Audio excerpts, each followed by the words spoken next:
Guys good morning, my name is doctor Dilip Kumar Sharma. आज मैं अपनी क्लास में जब लेक्चर लेने को आया तो मेरे पास एक टॉपिक था जिसके बेसिस पर मेरे को बच्चों से कोई डिस्कस करनी थी। तो मुझे लगा कि मेरे को बच्चों से कुछ सवाल जवाब करना चाहिए, क्योंकि हम देखते हैं कि हम जिस विकासशील देश में रहते हैं, भारत और भारत जैसे देशों में, अक्सर जो सिटीजन्स होते हैं उनकी गवर्नमेंट से बहुत सारी कंप्लेन है। यानी कि कंप्लेंट रहती है, हमारा एक नेचर होता है कि हम सरकार के कामों से असंतुष्ट होते हैं। मेरा मतलब ये नहीं है कि हम वर्तमान सरकार के कामों से असंतुष्ट है, हो सकता है वर्तमान सरकार के साथ हम पुरानी जितनी भी सरकार है उनके कामों से भी असंतुष्ट रहे, क्योंकि विकास का अर्थ ये नहीं होता कि एक साल में विकास नहीं हुआ। विकास का अर्थ है कि सदियों से विकास उस तरीके से नहीं हुआ जिस तरीके से विकास होना चाहिए। आखिर देश की क्या प्रॉब्लम है, देश की कौन सी ऐसी समस्याएं हैं जो युवाओं के मस्तिष्क में बार बार प्रश्न पैदा करती है और उनको अपने राष्ट्र के प्रति जो है खास करके इस चिंता में लेकर जाती हैं कि हम कहीं ना कहीं वो प्रगति नहीं कर पा रहे जो प्रगति होनी चाहिए। तो जानते हैं आज बच्चों से और इन्हीं से पूछते हैं कि आखिर ये जो सिविल सर्विस की तैयारी कर रहे हैं तो ऐसी कौन सी समस्याएं जो इनके मस्तिष्क में है और ये आने वाले समय में सरकार से चाहते हैं कि ऐसी समस्याओं का समाधान हो, हमारा नौकरशाही तंत्र उसके ऊपर काम करे और कल ये अगर नौकरशाही तंत्र में प्रतिस्थापित हो या ये वहां पर जाकर कार्य करें तो ये उन समस्याओं के साथ जो है खास करके उनको दूर करने का प्रयास भी करें और उसके बीच में काम करते हैं। तो चलिए आज बच्चों की तरफ चलते। सबसे पहले आप ये माइक ले लीजिएगा। सबसे पहले आप कैमरे में आ जाइए, आपका चेहरा कैमरे में दिखाइए, आपका नाम बताइए। सोनू कुमार बताइए। सोनू कुमार, क्या कर रहे हैं आप, किसकी तैयारी कर रहे हैं? एमबीबीएससी की तैयारी कर रहे हैं। सोनू, आपको क्या लगता है हमारा जो देश है, इस देश में अभी आप रह भी रहे हैं, लेकिन जनरली हम सरकार के काम काज से खुश नहीं होते होंगे। आप गांव से आते हैं शहर में, तो कई बार लोग सोचते हैं हमारे लिए तो कुछ किया ही नहीं। आपको क्या लगता है कि कौन सी ऐसी बड़ी प्रॉब्लम है जो हमारे देश में आपको सोल्व होनी चाहिए आपके हिसाब से, जो सबसे बड़ी प्रॉब्लम आपको लगती है कि ये हो जाए तो बढ़िया काम हो? सरकारी संस्थानों में जो भ्रष्टाचार हो रहा है, सरकारी इंस्टीट्यूशंस में जो भ्रष्टाचार हो रहा है, यानी कि इनका है कि इंडिया करप्शन फ्री होना चाहिए। इनका ये मानना है कि जो सरकारी सिस्टम है, यानी कि चाहे वो कोई सा भी डिपार्टमेंट हो, चाहे पुलिस हो, चाहे वो पुलिस के अलावा जितने भी हमारे ऐसे डिपार्टमेंट हैं जो कि पब्लिक की सेवा के लिए बने हुए हैं, लेकिन वो डिपार्टमेंट में किसी प्रकार से रिश्वत, भ्रष्टाचार या लोगों को अपना काम कराने के लिए सांठ-गांठ की जरूरत पड़ती है, या किसी भी टाइप का कोई भी अगर क्राइम होता है, चाहे वो लालफिताशाही हो, चाहे वो भ्रष्टाचार हो, चाहे वो लेट लतीफ हो, चाहे वो भाई भतीजावाद हो, चाहे वो किसी प्रकार का मेल मिलाप होकर करप्शन हो रहा हो, करप्शन फ्री इंडिया होना चाहिए। यानी कि जो करप्शन फ्री की बात शुरू हुई थी अन्ना के आंदोलन में, भ्रष्टाचार मुक्त भारत की बात हुई थी, शायद वो भ्रष्टाचार की बात आज भी अधूरी है। माना कि सरकार के ऊपरी लेवल पर वर्तमान में कोई भ्रष्टाचार या कोई केस देखने को नहीं मिले, लेकिन क्या सिस्टम के अंदर का करप्शन दूर हुआ है? बड़ा सवाल। और ये बड़ा सवाल दिमाग में कहीं ना कहीं प्रश्नों को पैदा करता है। अगर आप सिस्टम में जाएंगे तो सबसे पहले आप जाके क्या करेंगे भ्रष्टाचार को खत्म करने के लिए? क्योंकि आपका सवाल है, मैं आपको जवाब चाहिए। कोई आपकी बात, अगर आप कल एमपीपीएससी में जाएंगे, हो सकता है आप एसडीएम बन जाए, डिप्टी कलेक्टर बन जाए, तो आप क्या करेंगे डिप्टी कलेक्टर बन के करप्शन के लिए? आप अपने स्तर पर क्या सोचा आपने अपने मन में? आप कैमरे में देख के बोलिएगा प्लीज, आपका ध्यान, आपकी सारी बातें ऑनलाइन रिकॉर्ड हो रही है।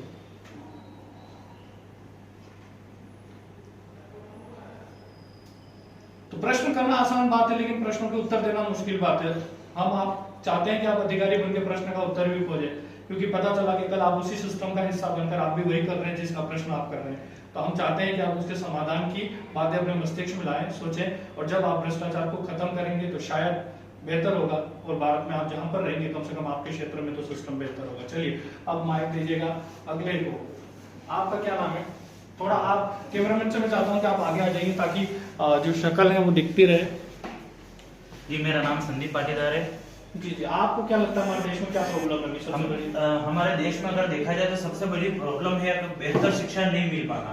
सबसे पहले मतलब अभी देखा जाए तो हमारे मतलब शिक्षा की कमी है हमारे देश में।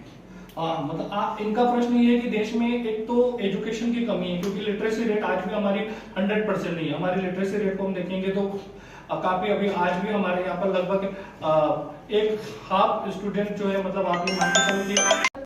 रुको मैं कहूँगा स्टार्ट। क्या सवाल है? मतलब आयोग से यही सवाल है कि अगर स्टेट के भी जो भी आयोग है, वो यूपीएससी भी है, तो आप जो परीक्षाएं करवाते हैं उसमें तो आप जो 100 नंबर का प्रश्न पत्र है वो भी आप ठीक से नहीं बनाते, उसमें कुछ क्वेश्चन डिलीट हो जाते हैं, उसके बाद जो आंसर की आती है वो भी डबल बार आप रिपीट करते हैं। कुछ यूपीएससी को लेकर सवाल कर रहे हैं आप, यूपीएससी स्टेट पीएससी जितनी भी, जैसे राजस्थान पीएससी अभी हाल ही पिछली बार हुई थी तो बस में पेपर लीक हो मतलब गया। कुल मिला के आपका सवाल ये है कि आप जितने भी आयोग परीक्षाओं का पेपर कंडक्ट कर रहा है वो गंभीरता से कर रहा है, और वो पेपर के अंदर जो एक खास प्रकार की त्रुटियां जो रहती है या उनके नहीं होता है तो आप ऐसी चीजों को ना डालें, इससे अभ्यार्थी डिस्टर्ब होते हैं। आप कल जब अधिकारी बन जाएंगे तो अगर कभी आपको आयोग के अंदर बिठाया तो क्या करेंगे? आप सब खत्म करेंगे? यही करूंगा कि जो कमियां हैं इनको खत्म करने का प्रयास करूंगा, और जो है पेपर की उसकी जांच करवाएंगे, कुछ समितियां बनाएंगे जिसके अंदर 4-5 लोग कैंडिडेट होंगे और वो उसको अच्छे से जांचेंगे, परखेंगे, क्योंकि एक व्यक्ति से गलती हो सकती, 4 से गलती नहीं हो सकती, 5 से गलती नहीं हो सकती। चलो धन्यवाद, बहुत अच्छा, अच्छे विचार है आपके। चलिए आप बताइए, आपका नाम बताइए।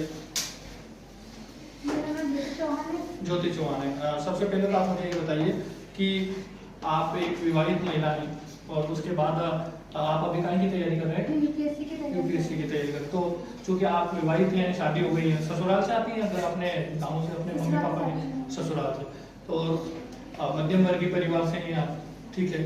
तो आपको ये बताइए कि पहले तो जो महिला खास करके शादीशुदा हो गई है, कई बार लड़कियां पढ़ती नहीं है, जिनकी शादी हो जाती है वो सोचते चलो हमको ससुराल जाना चाहती है, आप उनको क्या कहना चाहेंगे? मैं तो यही कहना चाहूँगी जैसे कि शादी के बाद लड़कियाँ पढ़ती नहीं, लेकिन वो उनको पढ़ने नहीं दिया जाता है, और मतलब अपनी अगर अपना खुद पढ़ना चाहते हैं तो पढ़ सकते हैं, किसी के दबाव में आकर नहीं पढ़ सकते। हाँ, नहीं तो अगर जो नहीं पढ़ रहे तो आप उनको कुछ ऐसे मोटिवेट करो कि वो कैसे, मतलब किसी की इच्छा नहीं हो रही तो वो पढ़े। इच्छा नहीं होगी तो वो तो नहीं पढ़ सकती, लेकिन जिसकी इच्छा नहीं है पढ़ने की, नहीं जो पढ़ सकती है तो वो अच्छा, नहीं इच्छा नहीं है, जैसे मान लीजिएगा कि बच्चा इच्छा तो होती है लेकिन वही रहता है ना, कई बार माहौल ऐसा हो जाता है कि नेगेटिव हो जाए, आप क्यों पढ़ रहे हैं? आप तो पढ़ रहे हैं ना, ठीक है, आप कैसे पढ़ रहे हैं? आपके सामने चुनौती आती है कि नहीं आती? बहुत सारी चुनौती। आप उन चुनौतियों को क्या करती है? इग्नोर करती है, फेस करती है, क्या इग्नोर करती हूँ। इग्नोर करती है। दूसरी चीज, आपके मन में कभी आया कि चलो ठीक है पढ़ के क्या करेंगे, या आप क्यों पढ़ रहे हैं? अभी मतलब क्या वजह है कि आप पढ़ रहे हैं? मैं जैसे कि अपने आप को काबिल बनाना, अपने आप को काबिल बनाना। तो इनका बस सबसे अच्छी बात इनकी ये लगी कि अगर किसी भी लड़की को अपने आप को काबिल बनाना है तो अगर आपके पास ये है कि अगर आप चाहती हैं कि आप कोई आपका सपोर्ट करे, कोई आपका साथ खड़ा हो जाए, हो सकता है आपका सपोर्ट मिल भी जाए, हो सकता है आपको सपोर्ट नहीं भी मिले, लेकिन अगर आप अपने आप को काबिल बनाना चाहते हैं तो सारी समस्याओं को फेस करते हुए जो इग्नोर करना है उन्हें इग्नोर करो, जिनसे लड़ना है उनसे लड़ो, लेकिन लड़ो लड़कियों, भिड़ो लड़कियों, हिमालय की छाती में करके गुदगुदी तुम जीतो लड़कियों। चलिए बहुत सारा धन्यवाद। आपको क्या लगता है देश में क्या समस्या है सबसे बड़ी? मतलब बेरोजगारी, मतलब बेरोजगारी का समाधान होना चाहिए, ठीक है। आप जब सिस्टम में जाएंगे तो आप करेंगे बेरोजगारी का समाधान? हाँ, उसको खत्म करेंगे। चलो कोशिश करते हैं हम कि आप जाके कुछ ना कुछ करें। धन्यवाद जी। आप अपना नाम बताइए। मेरा नाम निकिता सालवी है और मैं सिविल सर्विस की प्रिपरेशन कर रही हूँ। अच्छा, निकिता जी आप सिविल सर्विस की तैयारी कर रहे हैं। आप मुझे बताइए कि भारत में अभी आपको क्या लगता है कौन सी बड़ी समस्या है? भारत में अभी जो है न्याय को लेकर बहुत बड़ी समस्या है। जस्टिस, जैसे कि अभी भी करंटली जो सिचुएशन देख रहे हैं अपन, वहाँ पे पहलवानों को जो है उनको न्याय नहीं मिल पा रहा, वो इतने दिन आंदोलन कर रहे हैं लेकिन उनकी समस्या का समाधान, उनका निराकरण नहीं हो पा रहा है। कुल मिला के बात यह है कि जस्टिस में विलंब नहीं होना चाहिए, क्योंकि घटना घटित हो जाती है और जस्टिस में विलंब होता है तो कहीं ना कहीं व्यक्ति अंदर से हिल जाता है, क्योंकि उसको ये लगने लगता है कि उसका विश्वास होता है कि सत्ता है, सरकार है, संविधान है और हमारे देश का न्याय तंत्र है जो उसको जस्टिस दिलाएगा, उसके साथ गलत हो गया। तो न्याय में हमेशा जल्दी होना चाहिए। आप कहीं की तैयारी कर रहे हैं? मैं यूपीएससी की कर रही हूँ। और क्या बनना है आपको? आईएएस बनना। वो तो मेरे को मालूम पड़ गया, क्योंकि हर कोई, सभी को आईएएस बनना है। आई होप कि सारे के सारे आपकी विश पूरी करे भगवान। आप कैसे न्याय के लिए कैसे काम करेंगे? न्याय के लिए सर जो भी आता है अपनी समस्या लेके आता है, उसका हमें उनका निराकरण करना चाहिए। जो समस्या है उसको समझना चाहिए, दोनों पक्षों को साथ में करके पूछना चाहिए क्या समस्या है, क्या प्रॉब्लम है, और उनका जल्द से जल्द निराकरण करना चाहिए। चलिए बहुत धन्यवाद। आपकी बातें से हम बहुत अच्छे सहमत हुए और बहुत अच्छा लगा। आपको बैठ जाइए, आपके बगल में माइक दे दीजिएगा। बेटा आपका नाम बताइए हमें। मेरा नाम प्रत्यंशा कुमार सिसोदिया है, मैं सिविल सर्विसेज की तैयारी कर रही हूँ जिसमें मुझे आईएएस ऑफिसर बनना है। चलिए आपने मेरे सारे तीनों सवालों के जवाब एक साथ दे दिया है, ठीक है। बिल्कुल यूपीएससी के इंटरव्यू में जैसे एक बार पूछते हैं जो क्या बनना है, क्या करना है। आपका नाम एक बार और बता दीजिए। मेरा नाम प्रत्यंशा कुमार सिसोदिया है, प्रत्यंजना कुंवर सिसोदिया, ठीक है। व्यूवर्स कम से कम नाम सुनिएगा, अच्छा नाम है, नया नाम है, मैंने पहले नहीं सुना था, इसलिए नाम दोबारा पुकारा। चलो आप बताइए मेरे को कि अपने देश में सबसे बड़ी समस्या कौन सी है? सबसे बड़ी अगर बोला जाए तो जिस तरह से सरकार अगर कोई भी योजनाएं बनाती है तो उन योजनाओं को निम्न स्तर पर आने के लिए जो आरक्षण आ जाता है या फिर कोई ऐसे लेवल्स आ जाते हैं जिनमें जो मतलब जो आर्थिक स्थिति से सबल होते हैं उन लोगों तक ये योजनाएं पहुंच जाती है, लेकिन जो निम्न स्तर तक लोग होते हैं जिनकी आर्थिक स्थिति ठीक नहीं है उनको बीच में ही हड़प लिया जाता है या फिर अटक जाती है वो योजनाएं। तो उनको सुधारने के लिए मतलब आपका प्रश्न ये है कि योजनाओं में जो भारत में योजनाएं, उन योजनाओं का लाभ उन लोगों को मिल जाता है जो कि लाभ के लायक नहीं है, और जिन लोगों को लाभ की आवश्यकता है उनको उनका लाभ नहीं पहुंच पाता है। उसके पीछे का कारण है कि सरकार जो योजनाओं को बना के भेजती है उसके बीच का जो तंत्र है, यानी जो मध्यम स्तर पर जो एक 3 तंत्र होते हैं। पहला तंत्र जिसमें हमारी कार्यपालिका और विधायिका, जहाँ पर योजनाओं का खाका तैयार हो रहा है। दूसरा तंत्र नौकरशाही तंत्र, जहाँ योजनाओं को लागू किया जा रहा है। तीसरा तंत्र जो नीचे के स्तर पर, उनमें जागरूकता अभियान के माध्यम से योजनाएं जिनके लिए लागू की जा रही है। तो यह जो बीच का तंत्र कहीं ना कहीं इसमें गड़बड़ है, यानी वही भ्रष्टाचार वाली बात आ जाती है। या फिर आज भी लोगों के मस्तिष्क में यह है कि सामंतवाद जैसे सिस्टम है कि जिनके पास गांव में भी आशक्ति है, यानी कि जिनके पास थोड़ी बहुत राजनेताओं से जिनकी जान पहचान है या अधिकारियों से जिनकी जान पहचान है या गांव में जिनका बाहुबल प्रतिस्थापित है, वो लोग आज राशन कार्ड बनवा रहे हैं, वो लोग जो है गरीबी रेखा की जो है स्कीम्स के फायदे ले रहे हैं। लेकिन जो दरअसल जो रियल गरीब है शायद उसको कुछ स्कीम्स का फायदा नहीं मिल पा रहा है, ऐसा इनको लगता है। और आप अभी अधिकारी बन के क्या करेंगे, कैसे इन चीजों का सोल्यूशन निकालेंगे? अधिकारी बनने के बाद मेरा पर्पस यही रहेगा कि जो आर्थिक स्थिति से सबल है उन सभी के जो डॉक्यूमेंट्स वगैरह है उन सभी को एक ऑनलाइन प्लेटफॉर्म पे लाया जाए, ताकि हर एक पर्सन की जितने भी आर्थिक स्थिति उनकी सही है तो उनके बारे में हर एक पर्सन को, इंडिया के हर एक पर्सन को पता होना चाहिए। चलिए, बहुत सारे अच्छे विचार हैं आपके, हम चाहते हैं कि ईश्वर आपकी विश को पूरा करे। माइक उधर दे दीजिएगा। अंतिम स्टूडेंट बची आज की क्लास की, आपका नाम बताइए मेरे को। मेरा नाम साक्षी कुंवर है। साक्षी कुंवर, सिविल सर्विसेज की तैयारी करती हूँ। सिविल सर्विस की तैयारी, पोस्ट क्या चाहिए आपको? IAS।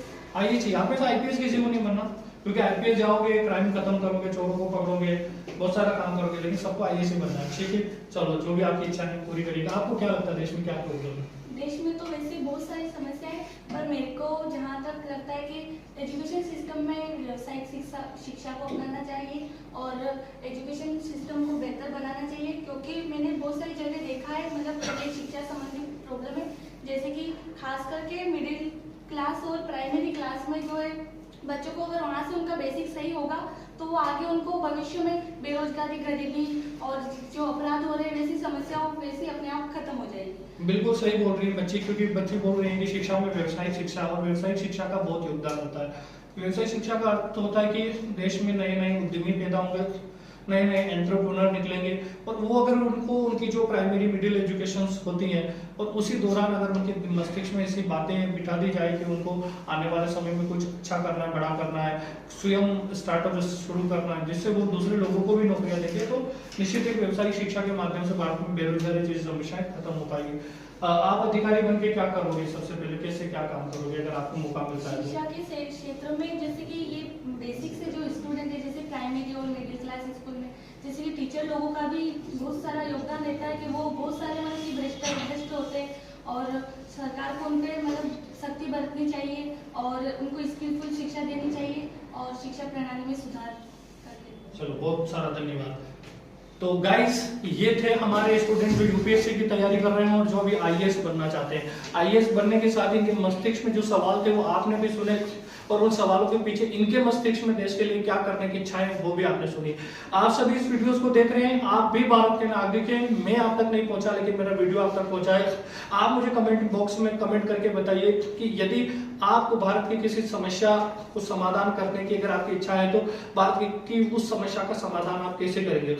आप कमेंट में मुझे बताइए कि भारत की कौन सी ऐसी समस्या है जो ये समस्या है उसका समाधान ऐसे हो सकता है। सरकारों के भरोसे तो हमारा राष्ट्र चल ही रहा है। लोकतंत्र में जनता का शासन होता है। अगर जनता स्वयं निर्धारित कर ले कि हमें भारत के हर कोने में स्वच्छता अभियान लागू करना है, यानी हम गंदगी करना बंद कर दें, अगर हम लोग ये सोचना शुरू कर दें कि हम आज के बाद कभी भी किसी को रिश्वत देके अपना काम नहीं करवाएंगे, हम लोग ये सोच ले कि हम भारत के अंदर कभी भी किसी को परेशान नहीं करेंगे, हम क्राइम नहीं करेंगे, यानी जो भाईचारा है उसके साथ रहेंगे, तो नो डाउट हमारा देश वापस हिंदुस्तान जो है उस जगह जा सकता है जिस जगह ये पहले था, यानी कि ये हड़प्पा और मोहनजोदड़ो का पक्की नालियों वाला देश सोने की चिड़िया वापस बन सकता है। जरूरत है हम सबको बदलने की और खुद कुछ करने की। जय हिंद, जय भारत। अगले वीडियो में फिर मिलेंगे। इस ब्लॉग को यही एंड करते हैं।